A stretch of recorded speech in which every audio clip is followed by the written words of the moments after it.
educational system, and the time spent in school could be reduced to less than half. In Chapter 4, On Faith, you will read the astounding story of the organization of the giant United States Steel Corporation. It was conceived and carried out by one of the young men through whom Mr. Carnegie proved that his formula will work for all who are ready for it. This single application of the secret by Charles M. Schwab made him a huge fortune in both money and opportunity. Roughly speaking, this particular application of the formula was worth $600 million. These facts give you a fair idea of what reading this book may bring to you, provided you know what it is that you want. Editor's comment. According to one method of calculation, through inflation alone, it would take approximately $20 in 2001 to buy what $1 would have bought in 1901. However, to find the contemporary equivalent value of $600 million is not simply a matter of multiplying by the increase in the cost of living. Although there are other factors and variables in calculating buying power, even by conservative estimates, the $600 million would translate into at least $12 billion at the beginning of the 21st century. That's the end of the editor's comment. The secret was passed on to thousands of men and women who have used it for their personal benefit. Some have made fortunes with it. Others have used it successfully in creating harmony in their homes. A clergyman used it so effectively that it brought him an income of upwards of $75,000 a year, approximately $1.5 million in contemporary terms. Arthur Nash, a Cincinnati tailor, used his near-bankrupt business as a guinea pig on which to test the formula. The business came to life and made a fortune for its owners. The experiment was so unique that newspapers and magazines gave it millions of dollars worth of publicity. The secret was passed on to Stuart Austin Weir of Dallas, Texas. He was ready for it, so ready that he gave up his profession and studied law. Did he succeed?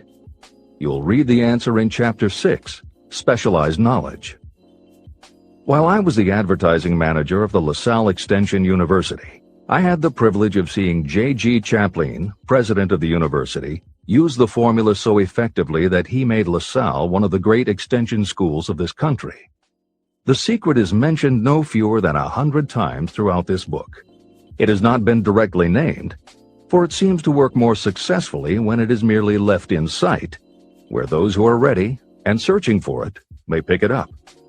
That is why Andrew Carnegie passed it to me without giving me its specific name. If you are ready to put it to use, you will recognize this secret at least once in every chapter, but you will not find an explanation of how you will know if you are ready. That would deprive you of much of the benefit you will receive when you make the discovery in your own way. If you have ever been discouraged, if you have had difficulties that took the very soul out of you, if you have tried and failed, if you were ever handicapped by illness or physical affliction, the story of my own son's discovery and use of the Carnegie formula may prove to be the oasis in the desert of lost hope for which you have been searching. This secret was extensively used by President Woodrow Wilson during the World War, and by President Roosevelt during the Second World War. It was passed on to every soldier in the training received before going to the front.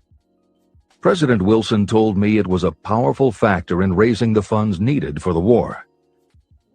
A peculiar thing about this secret is that those who acquire and use it find themselves literally swept on to success. However, as is often pointed out in this book, there is no such thing as something for nothing. The secret cannot be had without paying a price, although the price is far less than its value. Another peculiarity is that the secret cannot be given away, and it cannot be purchased for money. Unless you are intentionally searching for the secret, you cannot have it at any price.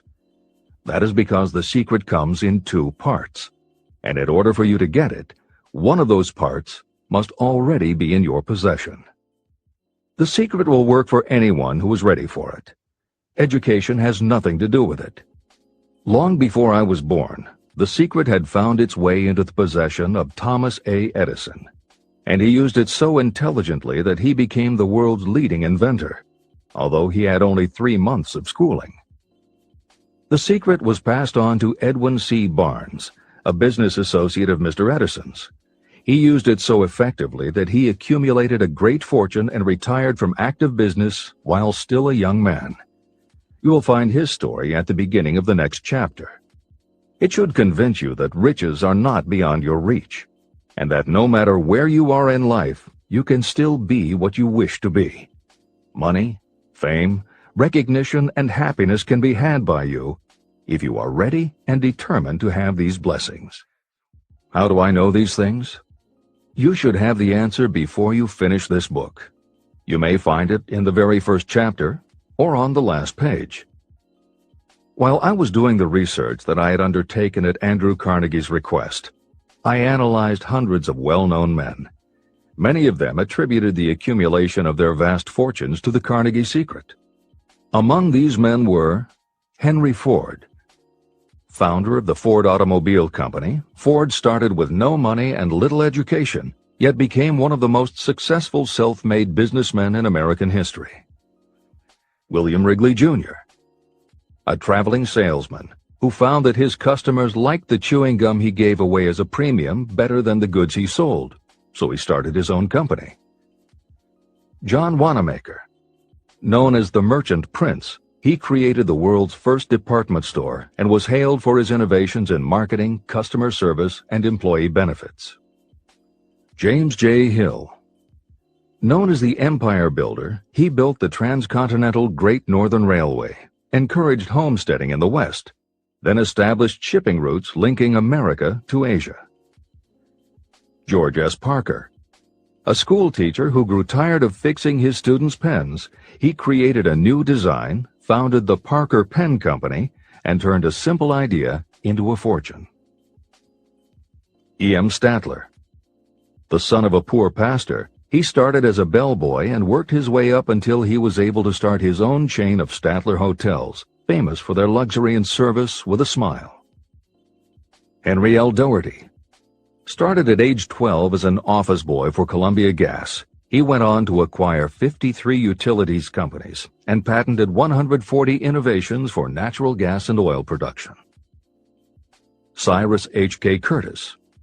Starting with a small agricultural weekly, Curtis turned it into Ladies' Home Journal, created Saturday Evening Post, then assembled one of the largest newspaper empires.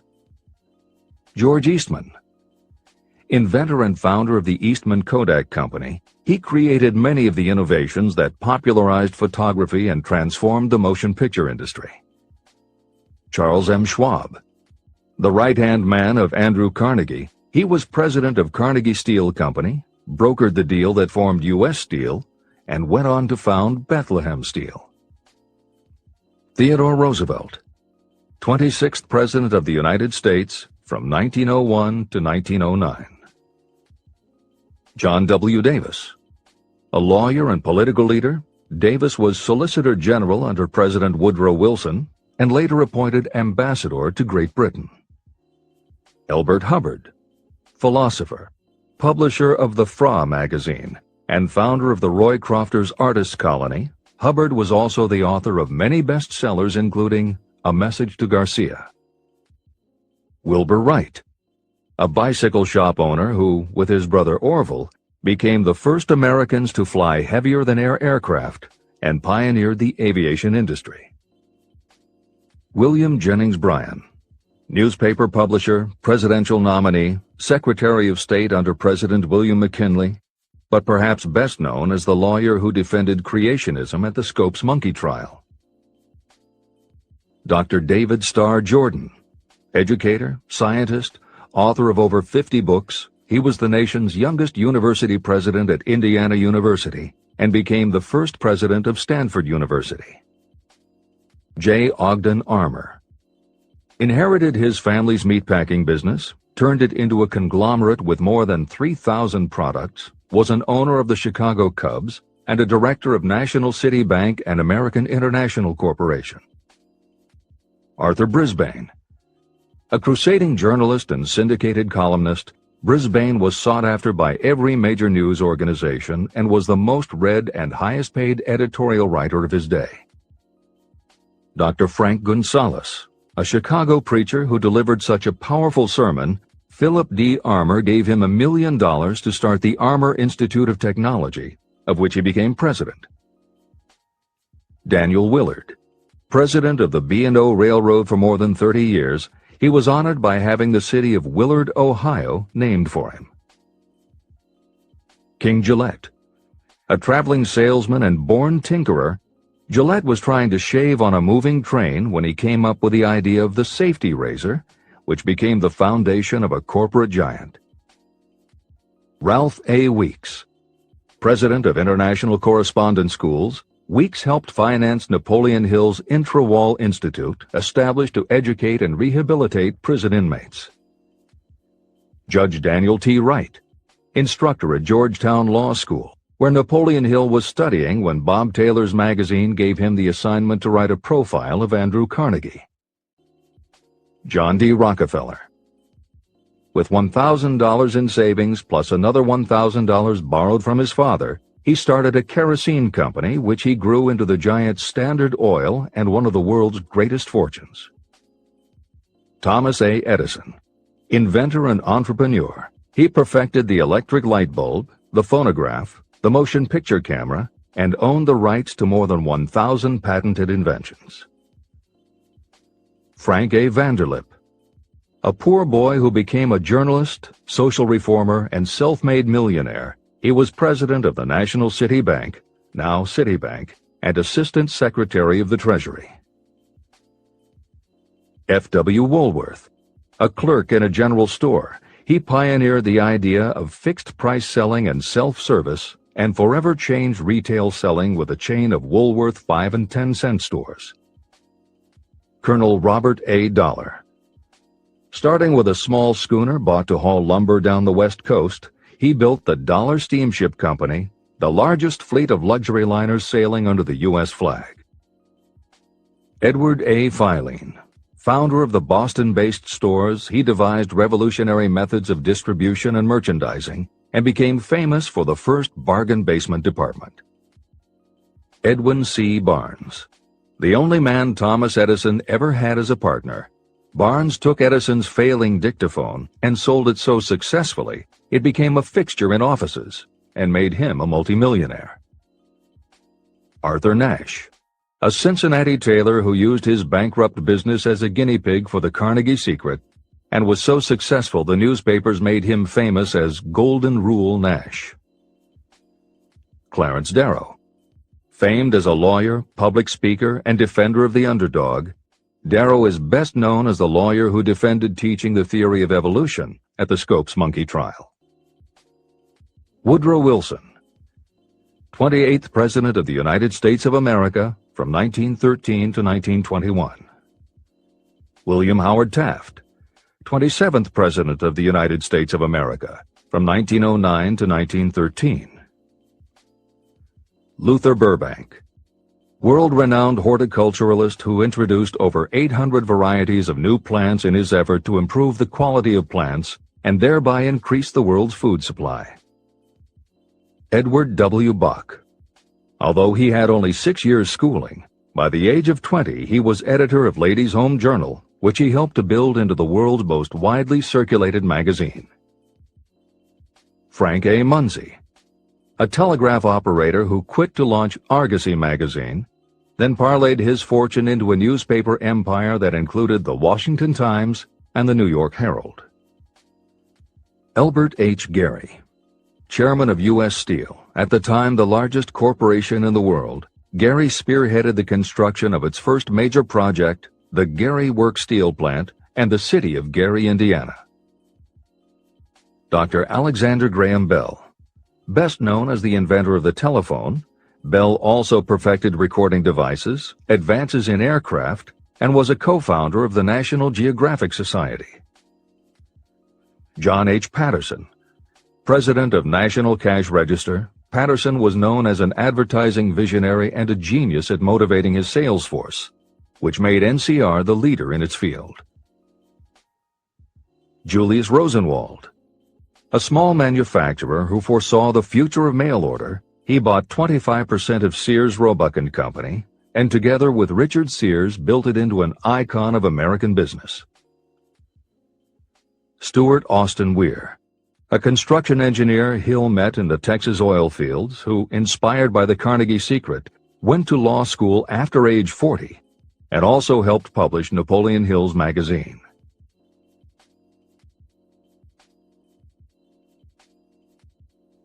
It is human nature to defend your own brainchild. Building alibis is a deeply rooted habit, and NCR the leader in its field of business. Stuart Austin Weir, a construction engineer Hill met in the Texas oil fields who, inspired by the Carnegie Secret, went to law school after age 40 and also helped publish Napoleon Hill's magazine. Dr. Frank Crane, a noted psychologist, essayist, and author of the book 4-Minute Essays on subjects such as the price of liberty, pragmatism, the duty of the rich, and how to keep friends. J.G. Chaplin, president of the LaSalle Extension University at the time Napoleon Hill worked in the university's advertising and sales department, where he first realized his talent for motivating people. Jennings Randolph, a congressman, then U.S. Senator from West Virginia, Randolph was a lifelong admirer of Napoleon Hill, and it was he who encouraged Hill to act as advisor to President Franklin Delano Roosevelt. These names represent a small fraction of well-known Americans whose achievements, financial and otherwise, prove that those who understand and apply the Carnegie Secret reach high positions in life. Editor's comment. As Napoleon Hill says, the preceding list includes only some of the more than 500 multimillionaires and extraordinarily successful individuals whom Napoleon Hill interviewed prior to writing Think and Grow Rich. It does not include the equally impressive list of people he came in contact with after the publication, nor does it include the names of those who did not have the opportunity to meet Napoleon Hill personally, but who attribute their success to having read this book. It is said that Napoleon Hill and Think and Grow Rich have made more millionaires than any other person in history. It might equally well be said that Napoleon Hill inspired more motivational experts than any other man in history. It is practically impossible to find a motivational speaker who does not draw upon Hill's work. His influence can be seen in the writings of his early peers, Dale Carnegie and Norman Vincent Peale. Later, successful authors and speakers such as W. Clement Stone, Og Mandino, and Earl Nightingale either worked directly with Napoleon Hill or with the Napoleon Hill Foundation. Echoes of Hill's principles can also be found in books by people as diverse as Wally Famous Amos, Mary Kay Ash, Ken Blanchard, Adelaide Bry, Chicken Soup for the Soul authors Jack Canfield and Mark Victor Hansen, Debbie Fields, Shakti Gawain, John Gray, Susan Jeffers, Bruce Jenner, Charlie Tremendous Jones, Tommy Lasorda, Art Linkletter, Joan London, Dr. Maxwell Maltz, James Redfield, Dr. Bernie Siegel, Jose Silva, Brian Tracy, Lillian Vernon, and Dennis Waitley. Stephen Covey, author of The 7 Habits of Highly Effective People, has often spoken of the influence of Napoleon Hill. Anthony Robbins, arguably the most successful motivational author and speaker at the beginning of the 21st century, has acknowledged Napoleon Hill as a personal hero. That is the end of the editor's comment. I have never known anyone who was inspired to use the Carnegie Secret who did not achieve noteworthy success. On the other hand, I have never known anyone to distinguish themselves or to accumulate riches of any consequence without possession of the secret. From these two facts, I draw the conclusion that the secret is more important for self-determination than anything you receive through what is popularly known as education. Somewhere, as you read, the secret will jump from the page and stand boldly before you, if you are ready for it. When it appears, you will recognize it. Whether you receive the sign in the first chapter or the last, stop for a moment when it presents itself, and make a note of the time and place. You will want to remember, because it will mark the most important turning point of your life. Remember, too, as you go through the book, that it deals with facts and not with fiction. Its purpose is to convey a great universal truth through which you, if you are ready, may learn what to do and how to do it. You will also receive the needed stimulus to make a start. As a final word of preparation, may I offer one brief suggestion which may provide a clue how the Carnegie Secret may be recognized? It is this: achievement and all earned riches have their beginning in an idea. If you are ready for the secret, you already possess one half of it. Therefore, you will recognize the other half the moment it reaches your mind. Editor's comments. Unlike much of the business and motivational literature available, Think and Grow Rich is not written for readers to skip around from chapter to chapter, taking a concept here and an idea there to solve the problem of the moment. This book is written as a carefully integrated whole, to be read in its entirety, from beginning to end. Concepts that are introduced in one chapter recur in other chapters where their meaning and significance rely upon the reader having already assimilated the earlier knowledge.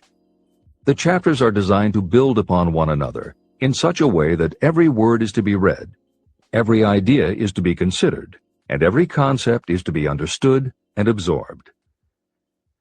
Think and Grow Rich is often called the first philosophy of personal achievement, and a philosophy is more than a collection of solutions to business problems. A philosophy is a system of principles that will guide your thoughts and actions, and provide you with a code of ethics and a standard of values. Think and Grow Rich will not just change what you think, it will literally change the way you think. In preparing this new and updated edition, every aspect of Think and Grow Rich has been analyzed to ensure its relevance to the current business climate. In those instances where material might be considered dated or out of step with contemporary practices, the original text has been updated or augmented with relevant new material. A hallmark of the original edition of Think and Grow Rich is that in every chapter Napoleon Hill cites real-life examples based on his own first-hand knowledge of America's most successful self-made multimillionaires. In this edition, every one of Hill's stories has been retained, and the editors have added contemporary examples and modern parallels which clearly demonstrate that Hill's principles are as up-to-date as today and still guiding those who succeed. In addition to contemporary examples, where the editors felt it would be of interest to the reader, we have included marginal notes that provide relevant information about recent developments. Where applicable, we have also suggested books or other materials that complement various aspects of Napoleon Hill's philosophy. On a more technical note, the editors have approached the written text as we would that of a living author. When we encountered what modern grammarians would consider run-on sentences, outdated punctuation, or other matters of form, we opted for contemporary usage. Those readers familiar with earlier editions will note that the chapter numbers have been changed in this edition. Originally, Think and Grow Rich began with an unnumbered chapter, a word from the author. In this edition, that text appears as Chapter 1 and is renamed The Secret of Success. The chapters that follow are renumbered sequentially and proceed in their original order. The chapter that was previously titled The Mystery of Sex Transmutation has been retitled Sexuality, Charisma and Creativity, and the text has been restructured and annotated to reflect the role of women in contemporary society. All editorial commentary is clearly set off in a font and style that is different from the original text. This is the end of the editor's comments.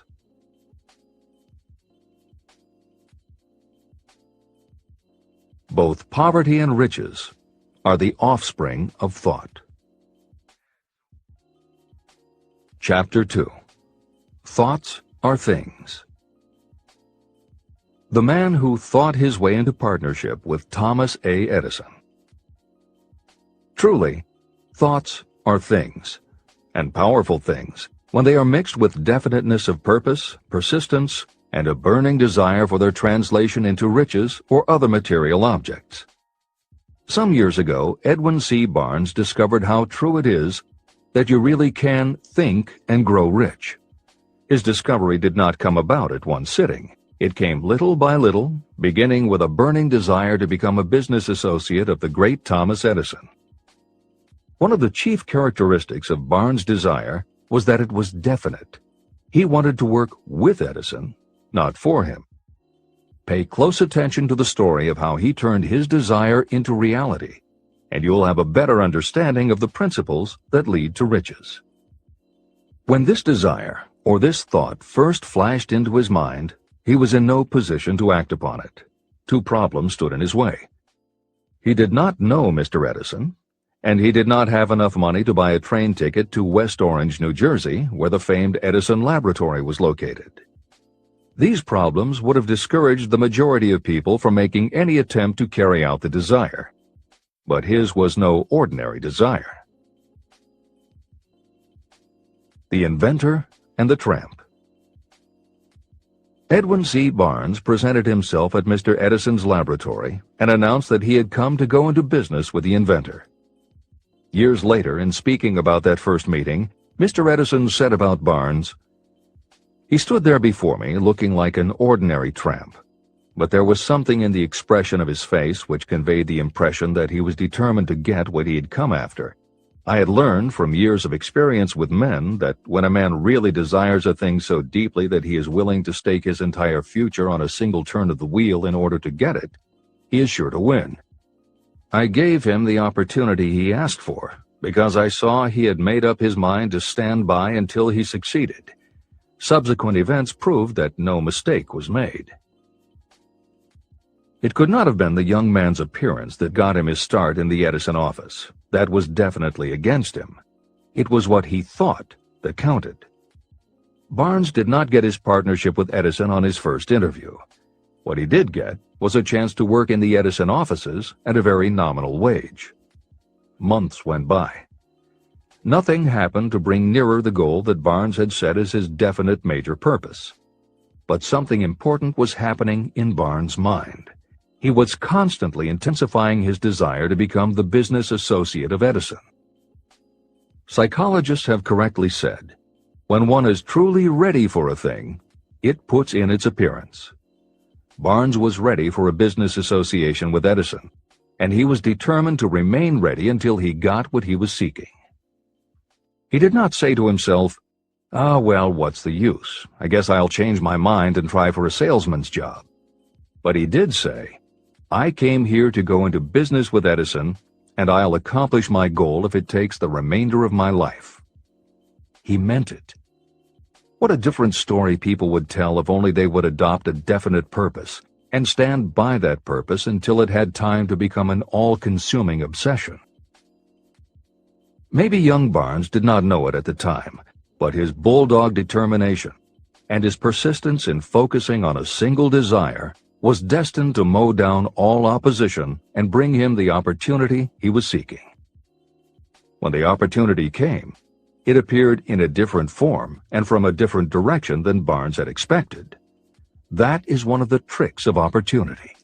It has a sly habit of slipping in by the back door, and often it comes disguised in the form of misfortune or temporary defeat.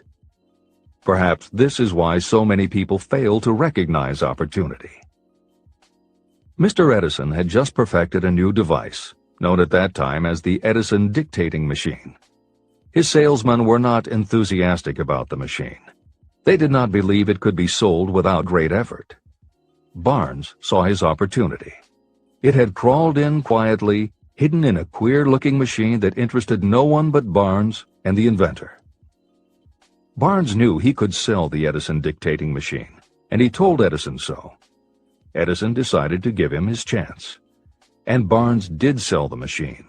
In fact, he sold it so successfully that Edison gave him a contract to distribute and market it all over the nation. Out of that business association, Barnes made himself rich in money, but he did something infinitely greater. He proved that you really can think and grow rich. How much actual cash that original desire of Barnes was worth to him, I have no way of knowing. Perhaps it brought him $2 or $3 million. Editor's comment. $3 million in the early years of the 20th century would be comparable to more than $50 million in terms of buying power at the beginning of the 21st century. This is the end of the editor's comment. But the amount becomes insignificant compared with the greater asset he acquired, the definite knowledge that an intangible impulse of thought can be transmuted into material rewards by the application of known principles. Barnes literally thought himself into a partnership with the great Edison. He thought himself into a fortune. He had nothing to start with except knowing what he wanted and the determination to stand by that desire until he realized it. 3 feet from gold. One of the most common causes of failure is the habit of quitting when you're overtaken by temporary defeat. Every person is guilty of this mistake at one time or another. During the gold rush days, an uncle of my friend R.U. Darby was caught by gold fever, and he went west to Colorado to dig and grow rich. He had never heard that more gold has been mined from the thoughts of men than has ever been taken from the earth. He staked a claim and went to work with pick and shovel. After weeks of labor, he was rewarded by the discovery of the shining ore. He needed machinery to bring the ore to the surface. Quietly, he covered up the mine and returned to his home in Williamsburg, Maryland. He told his relatives and a few neighbors about the strike. They got together the money for the machinery and had it shipped. R.U. Darby decided to join his uncle, and they went back to work the mine. The first car of ore was mined and shipped to a smelter. The returns proved they had one of the richest mines in Colorado. A few more cars of that ore would clear their debts. Then would come the big killing in profits. Down went the drills. Up went the hopes of Darby and Uncle. Then something happened. The vein of gold ore disappeared. They had come to the end of the rainbow, and the pot of gold was no longer there. They drilled on, desperately trying to pick up the vein again, all to no avail. Finally, they decided to quit. They sold the machinery to a junkman for a few $100s and took the train back home. The junkman called in a mining engineer to look at the mine and do a little calculating. The engineer advised that the project had failed because the owners were not familiar with fault lines. His calculations showed that the vein would be found just 3 feet from where the Darbys had stopped drilling. And that is exactly where it was found. The junkman took millions of dollars in ore from the mine because he knew enough to seek expert counsel before giving up. Long afterward, Mr. Darby recouped his loss many times over when he made the discovery that desire can be transmuted into gold. The discovery came after he went into the business of selling life insurance. Never forgetting that he lost a huge fortune because he stopped 3 feet from gold, Darby profited by the experience in his newly chosen field. He simply said to himself, "I stopped 3 feet from gold, but I will never stop because men say no when I ask them to buy insurance." Darby became one of a small group of men who sell over $1 million in life insurance annually. He owed his stickability to the lesson he learned from his quitability in the gold mining business. Before success comes in anyone's life, that person is sure to meet with much temporary defeat, and perhaps some failure. When defeat overtakes a person, the easiest and most logical thing to do is to quit. That is exactly what the majority of people do. More than 500 of the most successful people this country has ever known told me their greatest success came just one step beyond the point at which defeat had overtaken them. Failure is a trickster with a keen sense of irony and cunning. It takes great delight in tripping you just when success is almost within reach. Editor's comments. Napoleon Hill's creed, "Every failure brings with it the seed of an equivalent success," was the inspiration for entrepreneur and motivational speaker Wayne Allen Root to write his book, The Joy of Failure. Published in the late 1990s, it not only tells Wayne's personal story of using his failures as stepping stones to success, he also recounts stories from other successful people which prove that the rich and famous got to be that way only because of what they learned from their failures. People such as Jack Welch, the hugely successful CEO of General Electric, who early in his career failed dramatically when a plastics plant for which he was responsible blew up. Billionaire Charles Schwab was a failure at school and university, flunking basic English twice due to a learning disability, and then failed on Wall Street more than once before he thought of the idea that grew to make him very rich indeed. Sylvester Stallone, Bruce Willis, Oprah Winfrey, Bill Clinton, Stephen Jobs, Donald Trump, and a host of other equally well-known achievers all had to fail in order to learn the lessons that ultimately made them successes. Every one of them was a failure, but none of them was defeated. Charles F. Kettering, who patented more than 200 inventions including the automobile ignition, the spark plug, Freon for air conditioners, and the automatic transmission, said, "From the time a person is 6 years old until he graduates from college, he has to take 3 or 4 examinations a year. If he flunks once, he is out. But an inventor is almost always failing. He tries and fails maybe 1,000 times. If he succeeds once, then he's in." These two things are diametrically opposite. We often say that the biggest job we have is to teach a newly hired employee how to fail intelligently. We have to train him to experiment over and over and to keep on trying and failing until he learns what will work. Failures are just practice shots. This is the end of the editor's comment. A 50-cent lesson in persistence. Shortly after Mr. Darby received his degree from the University of Hard Knocks, he witnessed something that proved to him that no does not necessarily mean no. One afternoon, he was helping his uncle grind wheat in an old-fashioned mill. The uncle operated a large farm on which a number of sharecropper farmers lived. Quietly, the door was opened, and a small child, the daughter of a tenant, walked in and took her place near the door. The uncle looked up, saw the child, and barked at her roughly, "What do you want?" Meekly, the child replied, "My mom says to send her 50 cents. "I'll not do it," the uncle retorted. "Now you run on home."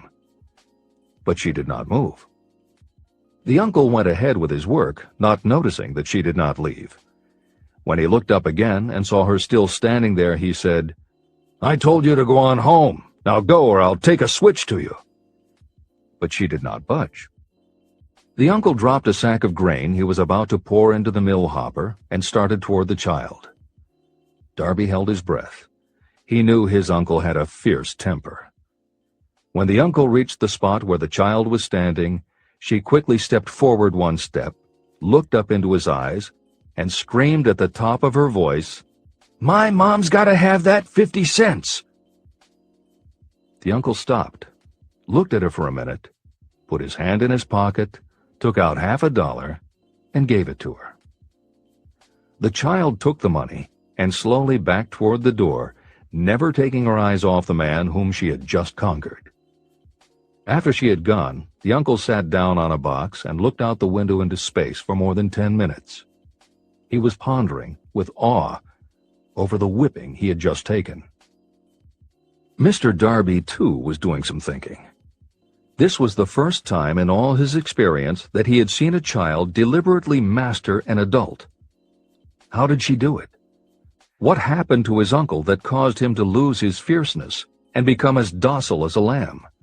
What strange power did this child use that made her master of the situation?